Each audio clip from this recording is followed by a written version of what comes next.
आप देख रहे हैं world real reaction YouTube channel. अगर आपको हमारी वीडियो अच्छी लगे चैनल को ज्यादा लाइक शेयर और सब्सक्राइब। तो चलते हैं आज की वीडियो का टाइटल है लोग की वीडियो कश्मीर पर पाकिस्तान अंकल ने सच कैसे बोला।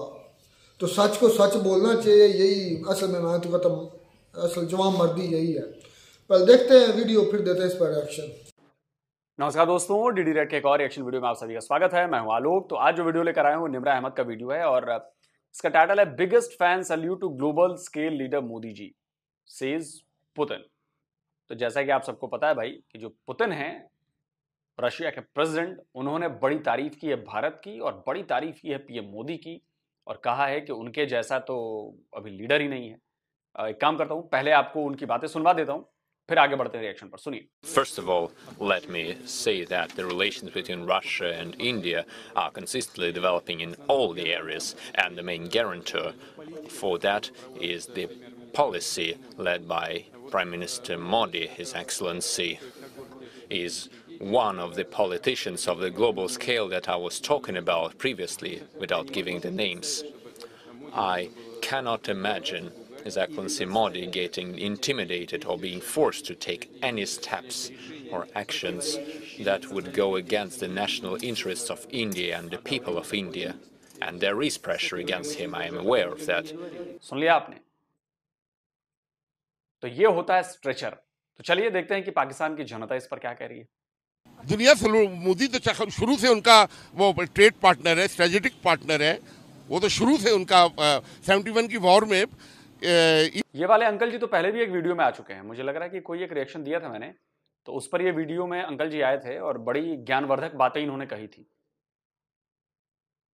इस पाकिस्तान में आपने देखा नहीं, रशिया की वजह से बांग्लादेश हमने हारा है ना, अमेरिका बीच में आ सका ना चाइना आ सका। बहुत बड़ी पावर है रशिया जो है ना, अमेरिका के बाद दूसरी बड़ी सुपर पावर है। ठीक, सलूट जो है शाह सलमान ने $100 अरब की सरमायाकारी की है इंडिया में। यूएई के गवर्नमेंट ने $100 अरब की सरमायाकारी की है कश्मीर में। यूएई की गवर्नमेंट जो है एमआर ग्रुप की बहुत बड़ी इन्वेस्टमेंट कश्मीर में हो रही है। एमआर ग्रुप का पार्टनर कौन है? डोनाल्ड ट्रंप है। ठीक, वहाँ पे 7 स्टार होटल और 5 स्टार होटल के रिजॉर्ट्स बन रहे हैं। वो स्विट्जरलैंड से आगे डेवलप करना है। दुनिया इस तरफ जा रही है। हमारे यहाँ एक सबसे बड़ा जो लानती शख्स पाकिस्तान में आया था ना, जिसे तबाही की बुनियाद, वो जुल्फकार अली भुट्टो था। उसके दौर में आप लोग तो पैदा भी नहीं हुए थे, हम बच्चे थे उस वक्त, प्राइमरी के स्टूडेंट थे। इस सारी इंडस्ट्री का नेशनलाइज उसने बेड़ा गर्क करके कर दिया। उस वक्त पाकिस्तान दुनिया का एशियन टाइगर था। ठीक है, बन रहा था एशियन टाइगर, बन चुका था। जर्मनी और फ्रांस पाकिस्तान से कर, क्योंकि अमेरिकन CIA का वो प्लांटेड था, उसको टास्क दिया गया था। उसके बाद ना मुल्क में कोई डैम बना है, रेलवे इलेक्ट्रिफिकेशन हो रही थी कराची से लेकर पेशावर तक, वो जो बिजली के पोल लगे थे वो भी गायब हो गए। ठीक है, मुल्क का डिसिप्लिन ख़राब कर दिया। तालीमी इदारे नेशनलाइज करने की वजह से आज आपके तालीमी इदारों से पुलिस मुकाबले और जराइम पेशा लोग निकल रहे हैं। कोई स्कॉलर नहीं निकल रहा है, कोई साइंटिस्ट नहीं निकल रहा है, कोई आलम नहीं निकल रहा है। जितने ही आपके मुल्क के बड़े लोग थे बिफोर 70s के पैदावार थे, उसके बाद बिल्कुल ड्रॉ हेड है। ठीक है, दफ्तरों में, बैंकों में यूनियनों बाजी शुरू की, उसकी वजह से फैक्ट्री बंद है, इदारे बंद हैं, तनख्वाहें चल रही हैं। ठीक है, मजदूर उठ के मालिक को गाली बक रहा है, स्टूडेंट जो है उस्ताद को मार रहा है, बेटा बाप के सामने खड़ा है। ये भुट्टो साहब की तरबियत थी। 70s से लेकर आज के 2024 है, 3 नस्लें पैदा होकर जवान हुई हैं। वो इस गंदे कल्चर, इस गंदे सिस्टम में जवान हुई हैं। ठीक है, 70 तक पाकिस्तान में करप्शन, ये दिहाड़ी जुड़ी है ना, चपरासी क्लर्क लेवल कोई ऑफिसर क्लास नहीं करता था। उसने CSS का एग्ज़ाम ख़त्म करके डायरेक्ट मैट्रिक पास लोगों को सेक्रेटरी और DG लगा दिया। तमाम बेड़ा गर्क किया है। अब वो ऐसा बेड़ा गर्क हुआ है कि अभी तक अब इधर 9 करोड़, अभी यूनाइटेड नेशन की रिपोर्ट आई कि 9 करोड़ लोग पाकिस्तान में बिलो पॉवर्टी लाइन जा चुके हैं। और हम कहते हैं कि वहाँ पर गुर्बत बड़ी है, बाथरूम नहीं है, हमें अपने मुल्क का हाल नहीं पता। ये हमारी एहसास कमतरी है। ठीक है, लॉस एंजलिस अमेरिका का एक कैलिफोर्निया सबसे अमीर स्टेट है। लॉस एंजलिस की मैं डॉक्यूमेंट्री देख रहा था, वहाँ पे भी हज़ारों लोग फुटपाथ पे सोते हैं। गरीब अमीर दुनिया के हर मुल्क में है। मेरी आधी फैमिली सिडनी में रहती है। ठीक है, वहाँ पर भी नशई या भिखारी रात को ना पुलों के नीचे सो रहे होते हैं, लोग उनको लंच बॉक्स और ब्रेकफास्ट बॉक्स दे जाते हैं, पैसा दे जाते हैं। ये एक अल्लाह का बनाया हुआ निज़ाम है। और बिल गेट ने क्या कहा था कि अगर आप गरीब पैदा होते हैं तो इसमें आपका कसूर नहीं है, अगर आप गरीब मरते हैं तो इसमें आपका कसूर है। आपने ज़िंदगी में मेहनत मुशक्क़त नहीं की है, हडरामी की है, हमारी कौम हडराम हो गई। अब ये सिर्फ अच्छा, ये जो आपने मुझे सिनेरियो बताया है, अगर इसी चीज में हम भारत को रखें तो क्या कहते हैं, पहले जो बाइडेन ने उनको सल्यूट किया, प्राइम मिनिस्टर मोदी ने सल्यूट किया। इसकी बेसिक रीजन ये है, नेहरू ने आइन बनाया, आज तक उस आइन में किसी ने अमेंडमेंट नहीं की है। डेवलपमेंट करते जा रहे हैं, जिस वहां पर जनवन। क्या बात कर रहे हैं सर, हमारे कॉन्स्टिट्यूशन में मतलब शायद मुझे लग रहा है 100 से ज्यादा अमेंडमेंट्स हो चुकी हैं। पूरी जानकारी रख लीजिए सर। ठीक है, कोई बात नहीं, आप अच्छी बातें कर रहे हैं, लेकिन ये फैक्चुअली गलत है। आप जाकर पढ़िए कि हमारे आइन में कितनी ज्यादा बार अमेंडमेंट्स हो चुके हैं, कई बदलाव हो चुके हैं, और एक आध दो 10 नहीं हुए हैं, 100 के करीब बदलाव हो चुके हैं। इलेक्टेड गवर्नमेंट आती है, किसी गवर्नमेंट ने कोई काम स्टार्ट किया, आने वाली हुकूमत ने उसका काम रोका नहीं है। हमारे ये है कि लेग पुलिंग है। भुट्टो की सारी अयूब की खान की सारी मौशी पॉलिसी का बेड़ा गर्क भुट्टो ने कर दी। भारत के बाद टेक्नोलॉजी है, आला तरीन तालीमी क़यादत है, उनको कोई चीज़ इंपोर्ट करने की ज़रूरत नहीं पड़ती है, हर शोबे के माहिरीन मिलते हैं, उनके पास रिसोर्सेज हैं, ठीक है, उनके पास नेचुरल रिसोर्सेज हैं। उन्होंने अपनी इंडस्ट्री और एग्रीकल्चर को बिजली जो है तकरीबन फ्री दे रहे हैं, तो फ़ायदा उनको, जहाँ पर 70 रुपया यूनिट बिजली में कौन इंडस्ट्री लगाएगा, कौन कमर्शलाइज करेगा। फिर सबसे बड़ी जो चीज़ है यहाँ पर, ये जो हमारी ब्यूरोक्रेसी है, ये जो जिनके हाथ में मुल्क का एडमिनिस्ट्रेशन, ये बहुत ही करप्ट लोग हैं। ये अभी कुवैत गए ना 20 साल के बाद, क्योंकि 20 साल से कुवैत ने पाकिस्तान से ताल्लुकात ख़त्म किए हुए थे, और यहाँ से वीज़ा बंद किया हुआ था, क्योंकि कुवैत के सरमायाकारों का परवेज़ मुशर्रफ के दौर में इस्लामाबाद के अंदर कोई इन्वेस्टमेंट की थी, और डिटेल अखबार में नहीं आ सकी। ये अपनी ना ऐप नहीं बताते, दूसरों के जो है ना घर के अंदर तक घुसते हैं। वो पैसे उनके अरबों डॉलर खाए गए थे, वो सुप्रीम कोर्ट में गए हैं, सुप्रीम कोर्ट भी फैसला नहीं दे सकी है। इंडिया की अदालतों में आप देख रही हैं, कभी किसी ने इतराज़ किया है? आज हमारी जुडिशरी दुनिया में सबसे लोएस्ट रेट पे। जिस मुल्क की जुडिशरी नाकाम हो जाए ना, वो मुल्क फेलियर होता है।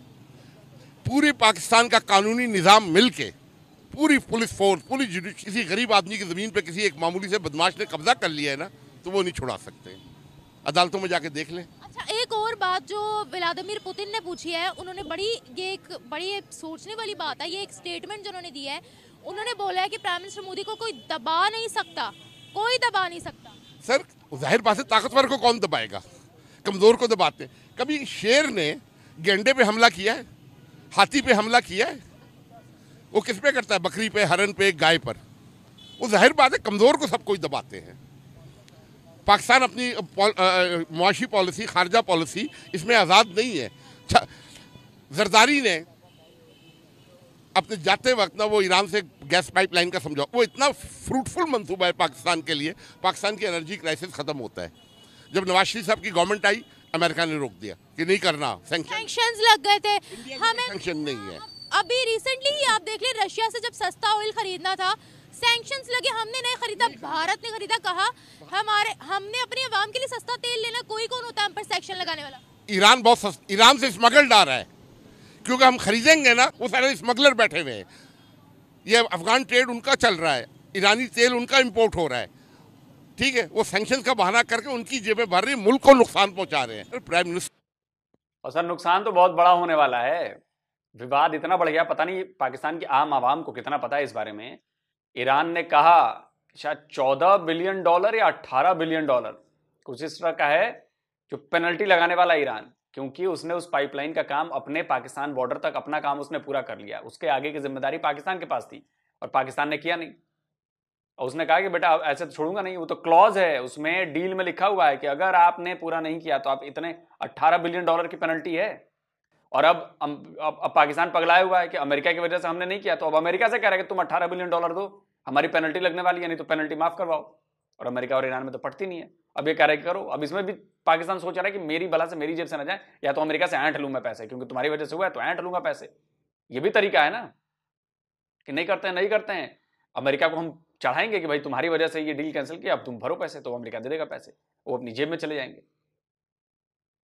ये करते हैं आप लोग। मोदी की अपनी जाती स्टेटस कुछ नहीं है, उनका मुल्क बहुत स्ट्रांग है, उनकी आवाम स्ट्रांग है। उनको हम लोग चाय वाला बोलते हैं, लेकिन वो पूरी दुनिया में भारत के प्राइम मिनिस्टर के नाम से मशहूर है। बेचना कोई हराम नहीं है, रिश्वत कमाना हराम है। बिल्कुल। चाय बेचना हराम। हमारे नबी अकरम सल्लल्लाहु अलैहि वसल्लम जो दुनिया के लीडर हैं, जो टीचर हैं, जिनके लिए अल्लाह ने दुनिया बनाई है, उन्होंने अपने हाथ से मजदूरी की, अपने हाथ से काम किया है, बकरियां चराई हैं। काम करना सुन्नत है, ये उन्होंने सारी दुनिया को तालीम दी है। चोरी करना हराम है, रिश्वत हराम है, मिलावट करके सौदा बेचना हराम है। तो क्या ये प्राइम मिनिस्टर मोदी कर रहे हैं? प्राइम मिनिस्टर मोदी के ऊपर कोई चार्ज लगा है करप्शन का? जैसे हम 2 दफ़ा वो वजीर आला रहा है वहाँ का, किधर का, भारत का, वो गुजरात सूबे का। गुजरात को उसने इंडिया का सबसे अमीर तरीन सूबा बनाया अपनी काबिलियत से। ये बात आपको कैसे पता? हम तो कहते हैं उन्होंने बेड़ा गर्क कर दिया गुजरात का। अगर बेड़ा गर्क किया होता है, अभी तीसरी दफ़ा वज़ीर आज़म बनने जा रहा है। आज वो इंडिया को कहाँ ले गया है, ठीक है। उसके दौर में इंडिया को ये ग्रेड मिला है, उसकी दौर हुकूमत में तीसरी बड़ी मईशत का। और सबसे बड़ा कारनामा, ये चांद के ऊपर साउथ पोल में लैंड कर गया, जो अमेरिका नहीं कर सका, रशिया नहीं कर सका। 2 दफ़ा नाकाम होने के बाद तीसरी दफ़ा कामयाब हुए। वो चांद का वो डार्क हिस्सा है। अब ये अमेरिका, क्योंकि वहाँ पे जो दरियाफ्त हुआ है, वहाँ पे सोना और मादनियात दरियाफ्त हुई है। वो अपनी टेक्नोलॉजी, अपने वसाइल टेक्नोलॉजी का मान के, इसलिए सऊदीया वहाँ पे इन्वेस्टमेंट करते हैं। वहाँ पे टेक्नोलॉजी, हमारे पास क्या है, भिखारी है, ठीक है। नहीं, हम पहले सुनते होते थे कि अमेरिका बहुत बड़ा शेर है, रशिया बहुत बड़ा शेर है, जर्मनी बहुत बड़ा शेर है, जापान बहुत बड़ा शेर है। अब भारत सर वो भी है, ये भी है। मुकाबला चला है, मुकाबला चला है। सेकेंड वर्ल्ड वॉर में जर्मनी, जापान, इंग्लैंड, फ्रांस, ये मिट्टी के ढेर बन गए थे। 5 साल में स्टैंड कर गए थे, ठीक है। वो बासलाहियत कौमें हैं, ठीक है। यहाँ पर ये हमारे मौलवी हजरात, हमारे ये 2 नंबर सियासतदान, वो काफिर हैं, मगरिब को गाली बकते हैं, और यहीं से लोग जाके उनकी लैट्रिनें साफ करते हैं। यहाँ पे जितने मुहब्बे वतन है ना, उनको अमेरिकन इमिग्रेशन दें, देखिए कैसे लाइन लगा के खड़े होते हैं, ठीक है। ये असल में ना, ये एक कौम नहीं है, हजूम है। आप तालीमी रेशो देख रही हैं, बहुत कम है। सिर्फ पाकिस्तान की 2-3 यूनिवर्सिटी है जहाँ की तालीम की वैल्यू है। पूरा पाकिस्तान जहालत, और परवेज मुशर्रफ के दौर में और ज़्यादा तालीम का बेड़ा गर्क हुआ है। गवर्नमेंट कॉलेज आज 20 साल से, जो 100 साल जिसका रिकॉर्ड टूट गया कि बोर्ड में पोजीशन कोई नहीं आ रही है, क्योंकि उसको प्राइवेटाइज किया है, ठीक है। आज 20 साल में उसकी बोर्ड में पोजीशन नहीं आई है। हमारा इमेज है ही नहीं दुनिया में। आप किसी भी एम्बेसी में चले जाए पासपोर्ट लेकर, ये जो बड़ी कंट्रीज़ की एम्बेसीज हैं वो डायरेक्ट आने भी नहीं देती हैं। उन्होंने अपने एजेंट रखे हुए, कोरियर सर्विस। आप उधर अप्लाई करें ऑनलाइन, वो वहाँ पर दरख्वास्त भेजेंगे आपकी। अगर हमारी शक्ल उनको अच्छी लगी, हमारी कोई चीज़ अच्छी लगी, तो वो इंटरव्यू के लिए बुलाएंगे, ठीक है। डायरेक्ट नहीं आने देते हैं। 2-4 मुल्कों में मैं गया हूँ, आप यकीन करें कि उनकी इमिग्रेशन काउंटर के ऊपर, ठीक है, इतना उनका बुरा रवैया, ग्रीन पासपोर्ट देखकर हमें शर्मिंदगी होती है कि हम आए क्यों हैं इधर। रिस्पेक्ट कोई नहीं है पाकिस्तान से बाहर।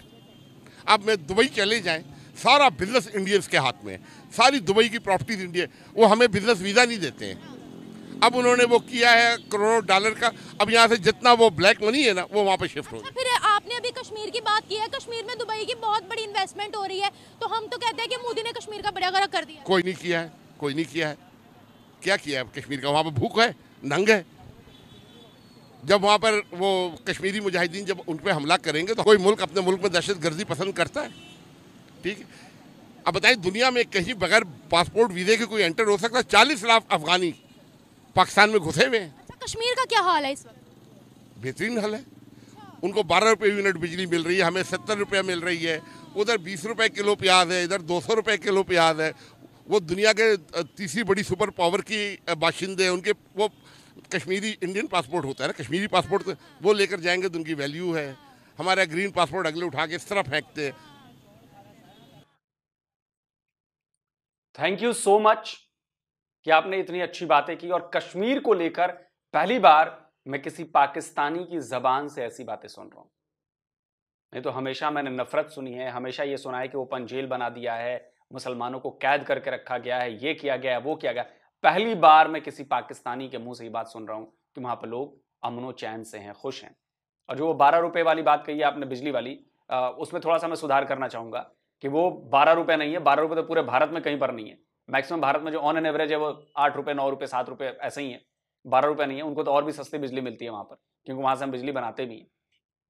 तो थैंक यू सो मच कि आपने कश्मीर के बारे में इतनी अच्छी राय दी, और मुझे लगता है कि पाकिस्तान के लोगों को इनकी बातें सुननी चाहिए। ठीक है, हमारा स्टेटस सारी दुनिया में एक आलमी भिखारी का बन गया है, आलमी भिखारी, कोई हमें मुंह नहीं लगा रहा है। सबसे बड़ी हमारी गलती थी कि अफगानिस्तान में जब रशिया आया हम उसमें एंटर हुए अमेरिकन टट्टू बनकर, उनके टाउट बनकर। उसका नतीजा आज हम देख रहे हैं, उसका हम नतीजा देख रहे हैं। आज तक हम दहशतगर्दी की लानत से निकल नहीं पा रहे हैं। ठीक है, हम आज़ाद नहीं, हम लोगों के कहने पे अपनी पॉलिसी बनाते हैं। हम अपनी पॉलिसी हमारी आज़ाद। एटम बम की एक दफ़ा इस्तेमाल हुआ, उसके बाद अमेरिका भी है, रशिया भी है, चाइना भी है, इंडिया भी है, इसराइल भी है, सारे हैं ना। कभी कोई एटम बम का नाम लेता है? किसी मुल्क ने एटमी धमाके की सालगिरह बनाई है? अभी नवाज शरीफ जैसा इडियट आदमी एटमी धमाके की सालगिरह एटमी धमाका सालगिरह बनाने वाली चीज़ है। जिन्होंने बनाया था, इजाद किया था, आइंस्टाइन ने उसने तजर्बा नहीं किया था, उसने कहा तबाहकुन चीज़ है, मैं ये गुनाह अपने सर नहीं लूंगा। वो तो आइंस्टाइन ने नहीं बनाया था, डॉक्टर रॉबर्ट जे ओपेनहाइमर ने बनाया था एटम बॉम्ब, और वो एक यहूदी थे, यहूद, ये उनकी बनाई टेक्नोलॉजी है। एटम बॉम्ब जो है एक यहूदी की बनाई हुई टेक्नोलॉजी है। वो तो जर्मन यहूदी साइंटिस्ट था, उसने इसका प्रैक्टिकल किया, तो अमेरिका ने हिरोशिमा पे गिराया है। जापान में गिरा था जी, हिरोशिमा नागासाकी में गिरा था। वही अमेरिकन न्यूक्लियर कमीशन के 2 साइंसदानों ने कहा कि ये तबाहकुन हथियार अब दोबारा दुनिया में इस्तेमाल नहीं होना चाहिए। उन्होंने रशिया को टेक्नोलॉजी दे दी, उन दोनों साइंसदानों को फांसी दे दी थी अमेरिकन गवर्नमेंट ने। ठीक है, यहाँ पे एटमी धमाके की सालगिरह, और हम किस चीज़ की सालगिरह मना सकते हैं? कोई मईशी ताकत है, कोई तालमी ताकत है, कोई इक़्तिसादी ताकत है, किस चीज़ की ताकत है? एक एक चीज़ के लिए हम दुनिया के मोहताज हैं। मोटरसाइकिल का इंजन हमारे पास नहीं बनता, इंडिया में तो बहरी जहाज़ के और रेलवे के इंजन बन रहे हैं। ट्रेड अगर खुलेगी इंडिया से तो हमारा फ़ायदा है। ईरान से तेल इंपोर्ट नहीं होने दे रहे हैं सस्ता, 50% रियायत पे दुनिया से। ठीक, इंडिया बहुत बड़ी, ईरान भी ना बहुत बड़ी सुपर पावर है, मैं आपको बता दूं। Any other question? नहीं, thank you so much sir. बिल्कुल, मैं इनकी ये व्लादिमीर पुतिन को इसकी जो स्टेटमेंट है इसको अप्रिशिएट करता हूँ। वो एक बहुत बताते खुद एक बड़ा कॉम्प्रेस लीडर है, और उसने जो मोदी की तारीफ़ की है, बिल्कुल वो तारीफ़ सही की है। आपने देखे मोदी ने अपने टेनोर में इंडिया को कितना आगे ले गया है। उसने जो भी पॉलिसी अडॉप्ट की हैं खिते के हवाले से, अपनी कौमी नेशनलिज्म के हवाले से, उसने जो अपनी कौम के फ़ायदे के हवाले से पॉलिसी थी वो सारी अडॉप्ट की हैं। उसने ऐसी मतलब प्लानिंग के साथ चला, उसने अमेरिका से भी फ़ायदा उठाया, रशिया से भी उठाया, जिसमें उसका मुल्क का फ़ायदा होता है वो तो चलता है। वो हमारी जैसी गुलामों वाली पॉलिसी नहीं चलता। भारत की जो स्ट्रेटजी है वो बहुत अच्छी जा रही है खित्ते में। आपको पता है वो बड़ी तेज़ी से दुनिया की तीसरी बड़ी इकॉनमी बन के सामने आ गया है। उसके फॉरेन रिज़र्व जो है वो 700 अरब डॉलर तक पहुंच चुके हैं। हमारे देखें 2-3 अरब डॉलर के रिज़र्व हैं, वो भी मांगे तांगे के हैं। वो उसने सऊदी अरब ने हमारे अकाउंट में रखवाए हुए हैं। तो हम इंडिया के मुकाबले में सिफर हो गए। इंडिया कहता था हमें इनको ख़त्म करने की पड़ेगी नहीं, अपनी पॉलिसियों से ये खुद ब खुद ही ख़त्म हो जाएंगे। प्राइम मिनिस्टर मोदी ने बोला था। बिल्कुल, ये हम उससे भी 100 गुना आगे बढ़ चुके हैं। हमारी जो स्ट्रेटजी है, आपको पता है जब किस मुल्क में अनस्टेबिलिटी होती है, जिसकी कोई पॉलिसीज़ में कंटिन्यूटी नहीं होती, वहाँ पे कोई भी जो फॉरेन इन्वेस्टर होता है वो इन्वेस्टमेंट करने से हिचकता है। क्यों? सारे एक दूसरे का बिगड़त करते हैं और अपने मुफाद के लिए सब लोग जो है ना सोचते हैं कि हमें अपना फ़ायदा होना चाहिए, बाकी किसी का कुछ नहीं है। अब देखें फ़लस्तीन के ऊपर जो कुछ भी इस टाइम हो रहा है, सारी दुनिया चुप करके बैठी हुई है। चलो बाकी लोगों की हमें कोई टेंशन नहीं है, जो नॉन मुस्लिम है उनकी बात नहीं मैं कर रहा। मैं क्यों नहीं कर रहे उनकी बात? हम मुसलमान हैं तो हम तो पूरी इंसानियत का ख्याल रखते हैं, तो नॉन मुस्लिम आपकी नज़र में इंसान नहीं है? बाकी इंसान हैं, लेकिन पहले हमें भी तो बढ़ना पड़ेगा ना। पहले हमारे मुझे बताएं कि जो रशिया है वो प्राइम मिनिस्टर मोदी की, बल्कि पूरी दुनिया ही क्यों तारीफ कर रही है प्राइम मिनिस्टर मोदी की? कुछ तो खासियत होगी। वो ये भी कोई सियासत होगी इनकी अमेरिका के साथ मिलके कोई, क्योंकि रशिया आपको पता है काफ़ी स्ट्रॉन्ग है इस मामले में, असला और ये है। तो भारत भी बहुत स्ट्रॉन्ग इस मामले में, टेक्नोलॉजी के मामले में। टेक्नोलॉजी के मामले में तो हमारे अलावा बाकी काफ़ी मुल्क बहुत स्ट्रॉन्ग है। तो ये है कि अब ये भी है कोई प्लान है उनका। क्या प्लान है? हो सकता है कि ये अब ये देखना जो फ़लस्तीन पे हो रहा है इस टाइम, ये साहब की वोट शुरू हो चुकी है मेरे हिसाब से। जो जंगे अजीम, जी ये अजीम शुरू हो गई, ये हो गई है, बिल्कुल हो गई है। लोग बच्चे मर रहे हैं और ये लोग खुश हो रहे हैं। कौन खुश हो रहा है? ये नॉन मुस्लिम सारे, नॉन मुस्लिम, इसमें इंडिया भी आ जाता है। तो भारत ने तो एड पहुंचाई है उनको फलस्तीन में। ये एक दिखावा है, दिखावा है ये सिर्फ एक दिखावा है। ऐसा दिखावा हम क्यों नहीं करते? बाकी मुल्क भी कह रहे हैं कि हम भी वहाँ पे देना चाहते हैं, ठीक है, लेकिन वो वहाँ पे उनको जाने की परमिशन नहीं दी जाए। एक बात बताइएगा, जो भी पाकिस्तानी पढ़ा लिखा होगा वो प्राइम मिनिस्टर मोदी ने जो काम किया उनकी तारीफ करेगा, ठीक है? तमाम ममालिक कर रहे हैं, आपकी नज़र में उन्होंने कोई काम नहीं किया? मोदी ने नहीं, हम देखें, हमें हो सकता है वो अपनी नज़र में ठीक हो, लेकिन बात ये है कि इंसानियत के नाते अगर काम किया तो ठीक है, लेकिन उनकी क्योंकि वो हमेशा साजिश में रहते हैं। कौन सी साजिश में? मुसलमानों को नीचा दिखाने। मुसलमानों के खिलाफ कोई साजिश नहीं हो रही वहाँ पर, वहाँ के मुसलमान बहुत खुश हैं, छोड़ दें आप इस बात को, आप अपनी फिक्र करें। यही तो बात कर रहे हैं ना कि वहाँ के अगर मुसलमान खुश हैं तो यहाँ पे फिर क्यों नेगेटिविटी फैलाई जाती है? ये मीडिया ने टीआरपी भी तो लेनी होती है यहाँ पर, तो फिर मीडिया इसमें मुलव्वस है, तो फिर बात तो ये है कि मईशत हमसे बहुत आगे है। हाँ, ये हमारी भी आगे जा सकती है। हम लोगों के ऊपर IMF बैठा हुआ, हम लोगों के ऊपर अमेरिका है, वो मसला क्या है? तो क्यों सुनते हो? अरे कर्जा लिया हुआ है, अगर आपने किसी से कर्जा लिया है तो आपको उनकी माननी पड़ेगी ना। सारे जवाब भाई, कर्जा लिया हो तो अबे तो कर्जा क्यों लिया? अगर पहले से लिया तो सबसे पहले क्यों लिया? नहीं लेना था ना, पहली बार ही कर्जा नहीं लेना था। फ्री के डॉलर खाओगे और उसके बाद कहोगे ऐसी की तैसी। और तुम्हारे मानने न मानने से कुछ नहीं होता, मानना है मानो, नहीं मानना है मत मानो, भाड़ में जाओ मेरी बला से। आपके ना मानने से इंडिया की रफ्तार नहीं रुक जाएगी, आपके ना मानने से इंडिया टेक्नोलॉजी में आगे बढ़ना उसका नहीं रुक जाएगा, आपके ना मानने से हमारे देश में जो इंफ्रा डेवलप हो रहा है वो नहीं रुक जाएगा।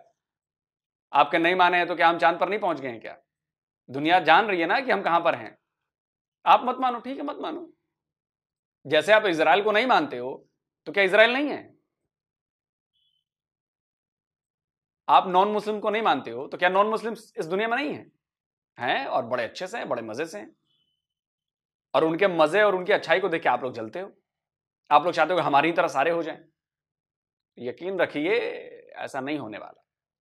और रही बात पुतिन ने जो बातें कही हैं पीएम मोदी के लिए, वो इसलिए भी कही हैं क्योंकि ऐसा करके दिखाया है पीएम मोदी ने।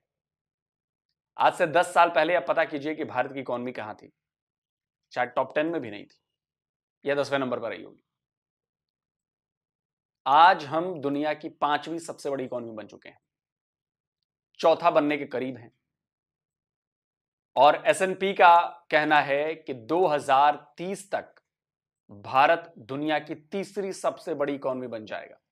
America, China, then India. आप समझ रहे हैं? दुनिया की तीसरी सबसे बड़ी इकॉनमी, यह कोई छोटी मोटी उपलब्धि नहीं है। और ऐसा भी नहीं है कि यह किसी एक के करने से होगा, यह इस देश के 140 करोड़ की जनता ने मिलकर काम किया है।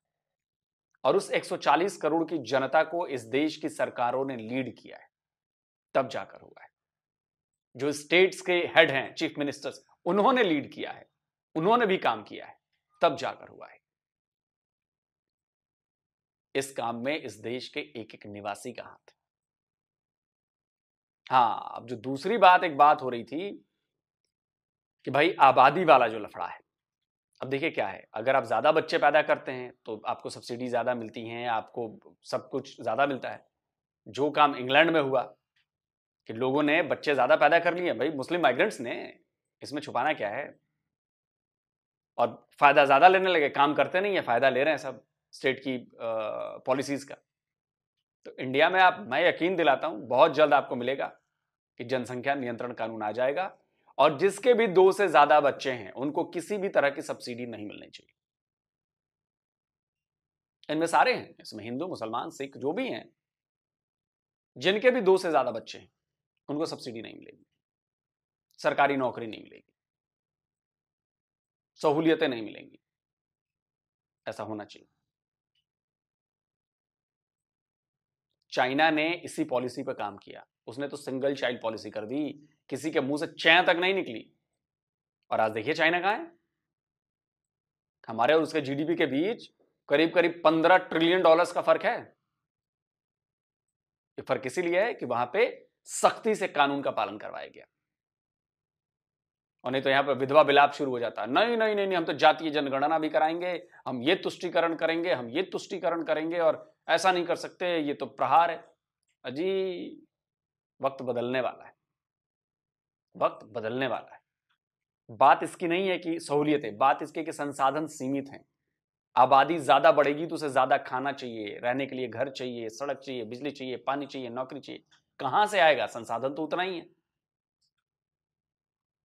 इसीलिए आबादी को कम करना है। बाकी पाकिस्तान तो कर ही रहा है आबादी, वो भी दुनिया की 5वीं सबसे बड़ी आबादी वाला देश है। देखिए वहां पे क्या हालत है, हालत खराब हो गई है, गेहूं तक इंपोर्ट करना पड़ रहा है। ये समझना बहुत जरूरी है। बाकी वीडियो कैसा लगा जरूर बताएं। जल्दी मिलता हूं एक और नए वीडियो के साथ। नमस्कार, जय हिंद। तो जी दोस्तों वीडियो होगी खत्म। वाकई में जिस तरह का टाइटल था, अंकल ने तो वाकई में कश्मीर के मुद्दे पर तो हिला दिया पाकिस्तानियों को। स्पेशली रोड शो वाले जो बंदे हैं ना, जो रोड शो मतलब लोगों का इंटरव्यू करते हैं, उसमें ये पहली मरतबा कश्मीर के मामले पर इतना खुल्लम खुल्ला किसने बोला है। उसकी करेक्शन भी की है लोग सर ने कि इंडिया के कश्मीर के पूरे ओवरऑल इंडिया में 8 रुपये 7-8 रुपये ओवरऑल चलती है यूनिट, फी यूनिट लाइट है।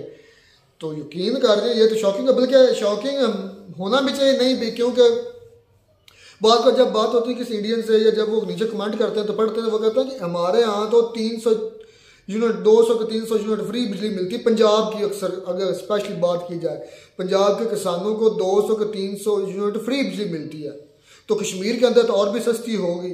ये अब कोई कश्मीरी उधर का होगा, उसको पता चलेगा ना, उसको जब ये वीडियो सुनेगा तो उसको वो नीचे कमेंट जरूर करेगा भाई हमारे यहाँ तो लाइट जो 12 रुपये फी यूनिट नहीं है, हो सकता है इससे 7-8 से भी कम हो, जो लोग सर बता रहे हैं। और ये ओपनली ये कहना बड़ी जवान मर्दी की बात है। ये अंकल पहले भी वाकई में एक वीडियो कौन सी थी यार, वो जो लड़का बोल रहा था पास से गुजर रहा था, ये अंकल गुजर रहा था, आई थिंक निमरा की वीडियो था। नहीं निमरा नहीं, कोई लड़का था उसका था, इंटरव्यू कर रहा था। उस वक्त भी इन्होंने बड़ी अच्छी बात है यार। वो देखे ना सुलझे, वो कह रहे हैं कि मैं 2-4 कंट्री में बाहर गया हूँ, घुमा फिरा, उनको पता है कि पाकिस्तान की इमेज जो है ना फॉरेन कंट्री में कितनी है, क्या है। वो देखे कि उनकी उम्र भी ज्यादा, उनको तजुर्बा भी ज्यादा हुआ, तो वो पढ़े लिखे भी हैं, तो फिर पॉजिटिव अच्छी बोलेंगे ना, सच बोलेंगे। तो इस पर ना जो कश्मीर पर वाकई ना देखें कि पंजाब में खड़ा होकर पाकिस्तान में इस तरह खुला करना बहुत बड़ी जो है ना बात है। सच तो भाई हमें भी पता, लेकिन हम जो है ना ये देखें कि थोड़ा बहुत ही कहते हैं कोई दोस्त या कोई हो ना तो वो बातचीत करे, अगर इंडिया के बारे में गलत बोले तो उसको भी मैं तो जरूर टोकता हूँ, उसको बताता हूँ जितना मुझसे हो। असल में बात पता क्या है कि भाई हमारे मुल्क में अब जो है ना हकीकत जो है लोगों को पता चल चुकी है, और हकीकत ही बयान करते हैं। और बहुत कम लोग हैं जो ऐसा खुल्लम खुल्ला बोलते हो कि भाई कश्मीर में जो इतनी सहूलतें दी जा रही हैं, 8 रुपए वहाँ पे यूनिट है बिजली का, और पाकिस्तान में आप देख लें 70 रुपए यूनिट है।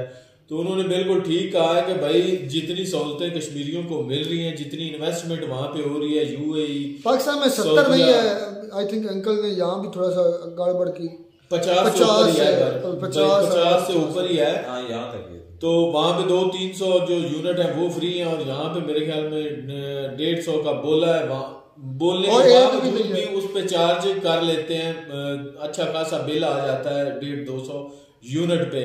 तो भाई ये डिफरेंस है कश्मीर का और पाकिस्तान का, हालात आपके सामने है। तो आलोक सर ने बिल्कुल ठीक कहा है कि पहली दफा किसी बंदे ने ना खुल्लम खुल्ला जो है कश्मीर के हक में इतना अच्छे अल्फाज में बोले हैं।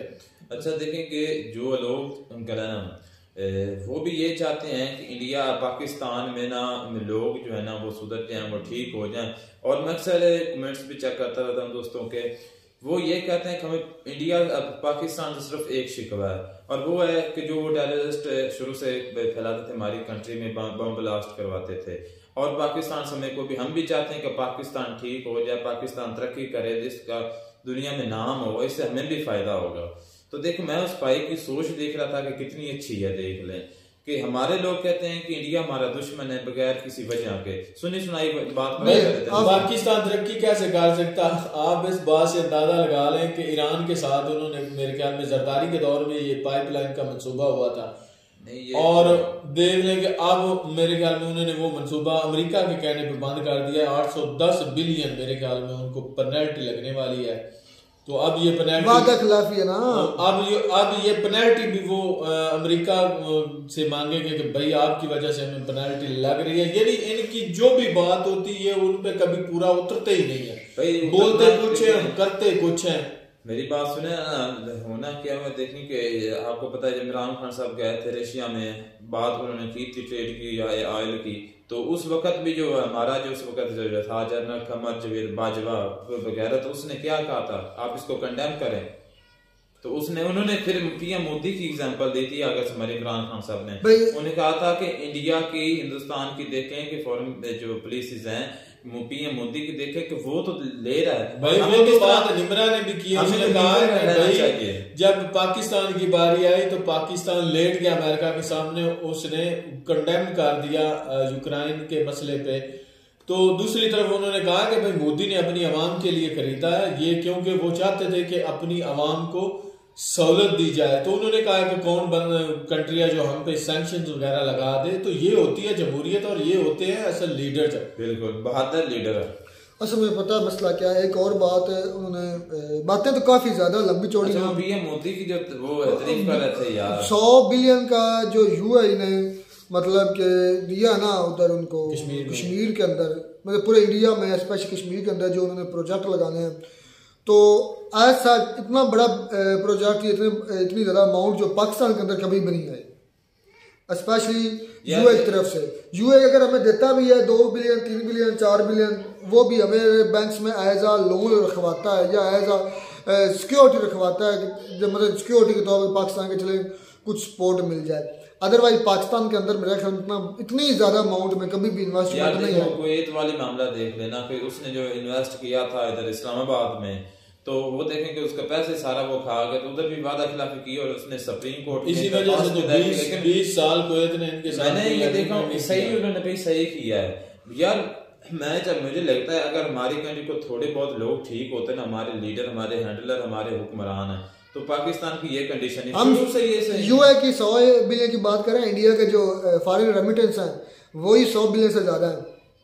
100 बिलियन से रेमिटेंस से ज्यादा बेहतर, मतलब जो दुनिया के दूसरी कंट्रीज में मौजूद है ना इंडियन, वो जो पैसा कमा कर भेजते हैं अपने मुल्क को, वही 100 बिलियन से ज्यादा है। पता नहीं पिछले दिनों कुछ रिपोर्ट आई थी, प्रशांत ने इस पर वीडियो भी की थी, मुझे लगता है 120 कितने बिलियन डॉलर है, 120 बिलियन डॉलर सिर्फ फॉरेन रेमिटेंसेज हैं उनके, इतना अमीर है वो। 120 था मेरे, हाँ जी 100 से प्लस ही था, ये इतने इनके पास पैसे हैं। आप 1-2 बिलियन के लिए तरले करते हैं, डिफरेंस है। और कश्मीर जो तरक्की कर रहा है वो हमारे सामने। चाचे ने ये बड़ी जबरदस्त उसने कहा है कि भाई जो इंडिया कश्मीर है ना, कश्मीर का जो पासपोर्ट है वो तो जाहिर बात है इंडिया का ही है, चलता है, तो उसकी बड़ी वैल्यू है। और दूसरी तरफ उन्होंने कहा कि पाकिस्तान का देख लें, जब पासपोर्ट पकड़ते हैं तो ऐसे फेंक देते हैं, उनकी कोई वैल्यू नहीं, कोई कदर नहीं है। तो भाई ये सारा क्रेडिट जो है ना उन्होंने दिया है मोदी साहब को। तो मोदी साहब के जो दौर में इतनी ज्यादा तरक्की हुई है ना भाई, हालांकि जो हमारे पाकिस्तानी वो अक्सर बोलते हैं कि वो चाय वाला है, चाय वाला, ये बात उन्होंने बिल्कुल ठीक किया है कि भाई चाय वाला है, काम तो हलाल का कर रहा है। हमारे यहाँ तो करप्शन बहुत ज्यादा होती है, करप्शन वाले को यहाँ पे इज्जत दी जाती है और बड़ी इज्जत के यहाँ इज्जत से नवाजा जाता है और दोबारा वापस इस कंट्री में ला के उन्हें इक़्तिदार सौंपा जाता है। हराम खाने से तो बेहतर है मेहनत कर खा ले। हाँ बिल्कुल, मेहनत की वजह से आज वो तरक्की कर रहा है यार। उनके लगे थे ना कुछ चार्जेस, जब वो गुजरात के सीएम थे तो वो उनको सुप्रीम कोर्ट ने बरी जिम्मा कर दिया, उनको क्लीन चिट दे दी पीएम मोदी को। कोई ऐसा नहीं, मुझे नहीं लगता कि पीएम मोदी अपनी कंट्री से कभी कर सकेगा गद्दारी। मैं कभी भी नहीं तो आज तक कोई उन पे करप्शन का चार्ज लीडर जैसे बहुत भाई इस्लामी। अच्छा वो देखें कि प्यूटन जो है वो उनकी तारीफ कर रहा है। मिलता है नई वीडियो में नेट, तब तक दीजिए इजाजत, अल्लाह।